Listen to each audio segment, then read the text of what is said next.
Hello and welcome to the Neoprene Playmat. I'm your host, Matt Piak, and today we are going to be looking at doing some trades.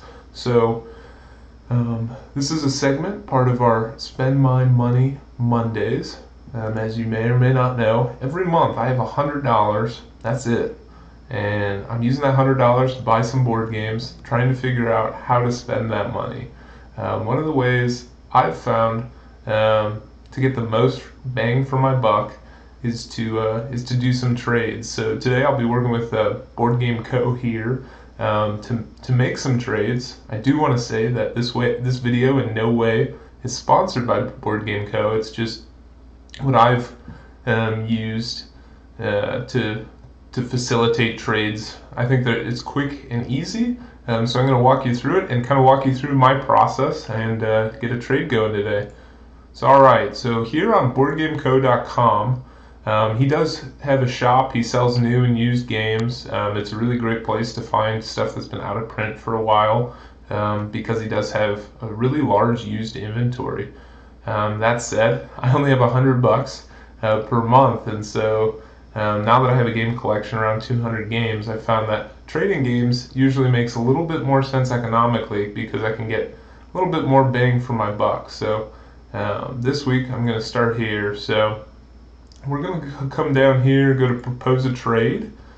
His system here, Alex, he's the owner. It's really easy. You just, if you're a part of Board Game Geek, you can just enter in your username here. And then you just hit view games for trade. That's me right there, Matt Piak. So essentially what this is going to do is it's going to pull up all of the games that BoardGameCO wants from my collection that I've marked for trade. And then on his side, what I'm going to have over here is every game that I've marked in Board Game Geek that I want in a trade that he has. And so as of right now, there's 5 games here that I have marked for trade that he's interested in. And you'll see that there is a point value across here. Additionally, there are games that I want, and here's every copy of those games that he has, and you'll see that there is a point value over here on the right for what points you have to meet essentially to get that game. And so if you look for me, the games that I have that he wants right now are not highly valued. It is important to note that when you're trading with a business like BoardGameCO or any of these other platforms out there, they have a lot of costs. They got to pay employees to go through each of the games. They have warehousing and things they need to do. They need to continue to run and operate their software and their website that does this. So when doing these trades, you might be getting a little bit less of a value than what you do if you find somebody out there to trade with, whether it's through Board Game Geek or through a different Facebook group or things of that nature. Usually I'm pretty okay with that cut cost though, because essentially it's a one-stop shop. I can grab a bunch of games, kind of unload the stuff I'm not playing. It's way less work than me trying to find specific people to trade each of my games to and then to get the games I want in return. I think it's worth the value cut. You might also know here it says my account balance has 71 additional points. Generally speaking, when you make a trade and you have more points than what you are getting, you don't get a refund of points. The reason I was given this balance of points is essentially there was an item I traded for in the past, and they mismarked one of their items. It happens to every business. Alex was super great about it. He put these credits back on my account, so it's like I never missed out on it. So that said, let's walk through trade. All right, so like I said, there's not much here that's worth many points. I'm probably not going to get anything for this. But there are games in my collection that I'm willing to trade that I don't necessarily mark as want to trade. These games are games that I don't really care about anymore and I'm happy to part with. That said, there's certain games in my collection that I'm willing to part with if the right deal comes along. So if I just want to show all of my games, I can come over here, switch from trade list to all. But I still have this BGC wants, so BoardGameCO wants. These are all of the games that BoardGameCO is willing to trade for. I am curious, I've never used the feature. You can turn this off to where you can see the point value of all of your games. And the way it works on the site is the ones that he doesn't want are not going to have this blue highlight behind them. So if we scroll down, see, here we go. All right, so if you look, these are all the ones he doesn't want, but they do have a point value next to them. And so I'm wondering if he would be willing to take these still if in conjunction with another trade. I'll have to find that out and get back to you. But as of right now, for the sake of this trade, we're just going to leave this on, and I'm going to go through my games. Actually, let's go through the games I want first. So, Air, Land, and Sea. This is a tight two-player card game. It's been on my list for a little while now. What's really nice is he provides all these links to the game, so if you want to see exactly what you're getting, you can follow that. Here you go. You see the Board Game Geek outline here of the game. It'll tell you the weight, play time, number of players to play with, all of those sorts of things. And this one looked really interesting to me. It's a tight two-player game. There's this option to play cards face up for what they are or face down as a specific unit generic unit where you can play it anywhere. There's also this idea that you can fold in the middle of the game. I haven't done an in-depth look at all the rules, but it just seemed like a really interesting two-player back and forth. So I'm going to put that on my list. Let's see. Black Angel is one I've wanted. I haven't played it yet. The point value right now is pretty high. It's 130s, 140s. You'll see that the condition of each copy is mentioned here too. So this one says shelfware, dented corner. This one's in excellent condition, so you can see how that changes the points that it's worth. And then dented corners down here. If it doesn't have any description, that means it's not in excellent condition, but it also doesn't have any damages. So for instance, in this one, if I was going to go for one of these 131s, I'd probably grab this one. Because it looks like it's probably in the best condition out of the three. That said, you are getting a used game. I think that's great though. When you talk about sustainability, there's so much cardboard out there, and why buy something new when you can find a used copy? But yeah, this point value is a little high right now. Here's another Blitzkrieg. This is another two-player game. A lot of people have compared it to Watergate, which I absolutely love. So I've been thinking about that one. But as you can see, right now it's 135 points because it's in high demand. And right now I don't want that two-player game that much. That is a lot of points. So Bruges has been out of print forever. I know you've probably seen, but Hamburg is up on Kickstarter right now from Queen Games, I think. I don't think it's pulled down quite yet. Maybe by the time this video posts, it'll be pulled down, but which is a re-implementation of Bruges. But yeah, this one's been out of print for a long time, which, as you can see, that affects the value when it's a highly desirable game. So I'm going to pass on that for now. I'm not going to go through every single thing that's up. Coimbra, I've been really wanting to try this one, haven't yet, but once again, looking at these point values, it's maybe a little high. Alright, Dogs of War. This is an earlier cool mini or not game. This one I'm definitely adding to the list. Recently I've been really interested in figuring out kind of some designers that I like all the work of. And Paulo Mori is somebody that, although I haven't played a lot of his games, every time I look at a game of his, I'm really intrigued by it. I love Ethnos. It's definitely in my top 50, maybe even top 30 games. Love Ethnos. I play that quite a bit. It's probably one of my favorite 6-player games. So just really interested in what Paulo Mori has going on. I've had quite a few of his games on my list for a while as well. So I'm going to check that. And then we go down. Here's an early Stefan Feld. I heard it's very tight and mean. which are things that excite me. But I just got Bora Bora, which I love, and Castles. I have Castles of Burgundy. I've had that for years. So I think I'm going to pass on Steffenfeld for now. But I might come back because this point value, it's not bad at all. All right, continue to scroll down. Lost Cities. Oh my gosh. I don't know where I've been on this game. I've been playing games in the hobby since 2012. This game came out in the 90s, and it still holds up. I played it for the first time about a week and a half ago with my buddy Eric, and I think we played 5 or 6 times all in one sitting. We couldn't put it down. We kept playing. You're going on different expeditions, and there's a little bit of a push your luck element. There's a little bit of math involved, but the math is fun. Really, really like this. It's only 15 points. I gotta go for it. All right, continue to scroll down. Newton looked great.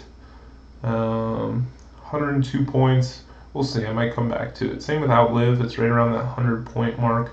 I don't know if I'm dying for it that much. So, Shadowrun Crossfire. This has been on my list for a while now. Actually, the 71 points I got refunded were off of the Prime Runner edition of this game. So I was looking to get that second edition version, but I've heard some people have said that the first edition was better. So this might be one that I throw on the list. We'll come back to that. He's got a lot of copies of it, so I'm not as pressed because I can always come back and get it sometime later. Shards of Infinity. This is a great 2-player deck building game. I've played this one quite a bit. Actually, I got a new buddy that I've been playing games with lately, and I think this is one he would really like. I've played this a bunch, but I don't have it on my shelf. I have a lot of friends that have it. But maybe it'd be time for me to get a copy. And at 17 points, that's looking pretty good. I'm going to mark that. All right, so then we got Troyes. I know it looks like Troyes, but yeah, this game is actually the original Black Angel, believe it or not. Black Angel's a re-implementation of this. I've been looking to try and play either one or the other, or to play both. I haven't played them before, but everybody says they're good. So that's been on my list, but point value, I understand they're in demand, so it makes sense that they're this high, but I'm going to pass on them for now. Looks like we got a bunch of copies of Undaunted Normandy. This is a new deck builder that's out. They just came out with a sequel called Undaunted North Africa. That looks really interesting as well. Looks really creative, which a lot of times when I look at deck builders, they don't look that creative. They look somewhat generic. They look kind of like everything else since Dominion. But we got this 80 points. That's not that much. I'm all right. I might come back. We'll see. And then Zombicide Invader down here at the bottom, which is fantastic value, 98 points. Gotta go with that. And let's see here. I'm just going back through, checking to make sure. Oh man, it looks like I missed out. I was on here just 2 days ago, and there was a copy of Libertalia.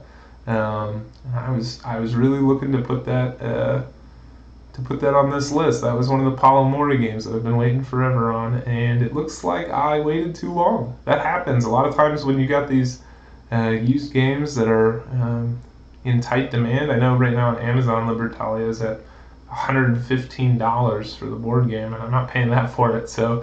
And once again, I only have $100 a month, so we are going to pay. I guess I'm going to miss out on that, but such is life.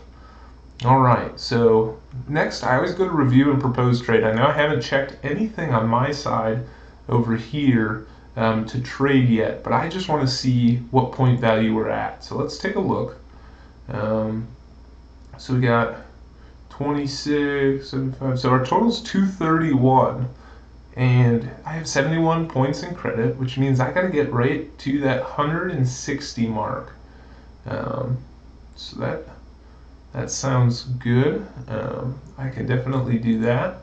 Let's take a look through my games. There's a lot of stuff I'm just going to scroll by here, but once again, I'm trying to get 160 points, and so a lot of times to do this, you want to look at the overall point value here and think whether or not that game is worth it. So a great example of one that wouldn't be worth it, Seasons, is in my top 20 games.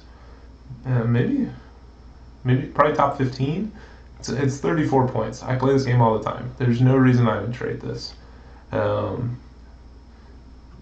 It's too low. Even Abyss is in my top 20 as well, and you're looking at 55 points. That's a decent value for it, but it's definitely one I'm not looking to part with. Eminent Domain, I love this game. Definitely not parting with it for 18 points. Now Mystery Express, this one is interesting. 58 points, which is a pretty good value. My box isn't in the best of condition though. I've had this game since 2012. Really like the game.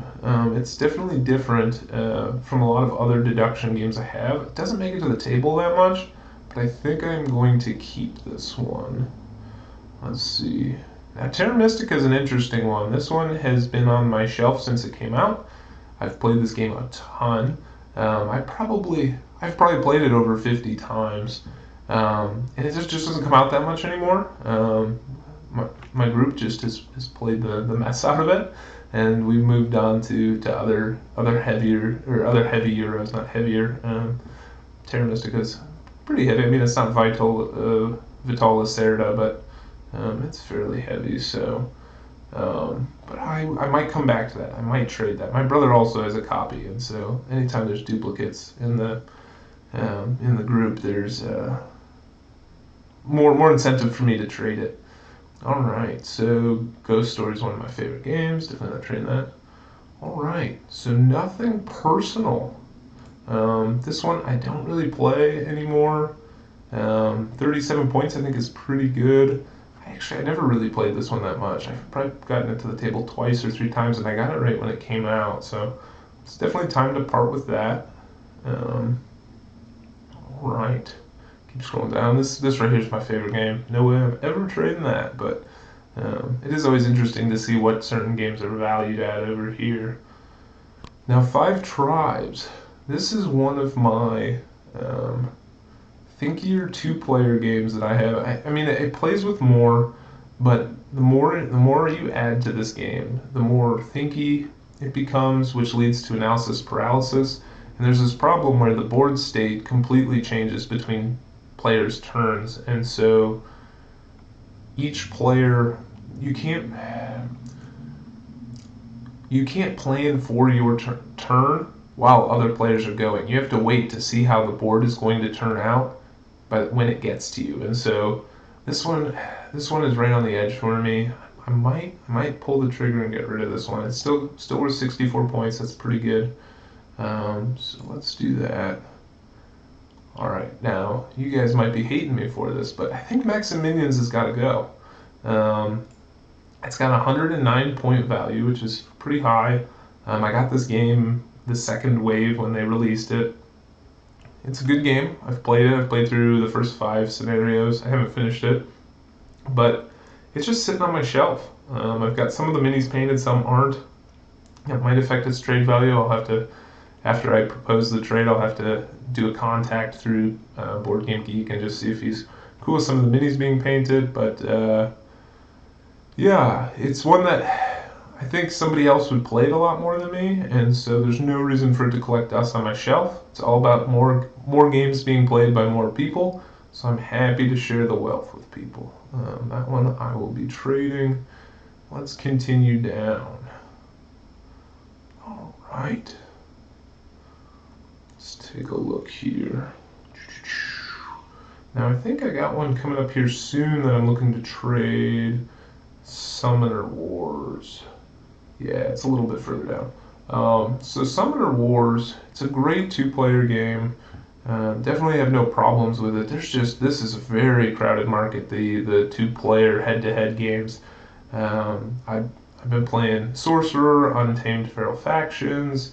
I've been playing games like Watergate, which is different, but it's still kind of that same 2-player genre. Omen, played a lot of Omen. And this one just doesn't make it out that much. And Guardians 2, another Plaid Hat release, that is probably one of the most underrated two-player head-to-head games.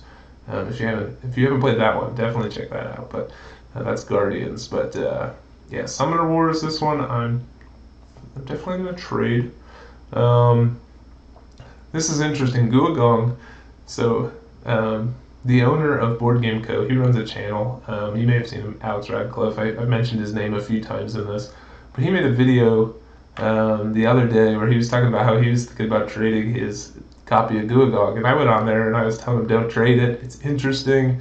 There's a lot of good choices. The mechanics are intriguing. It doesn't play like a lot of other games because of this.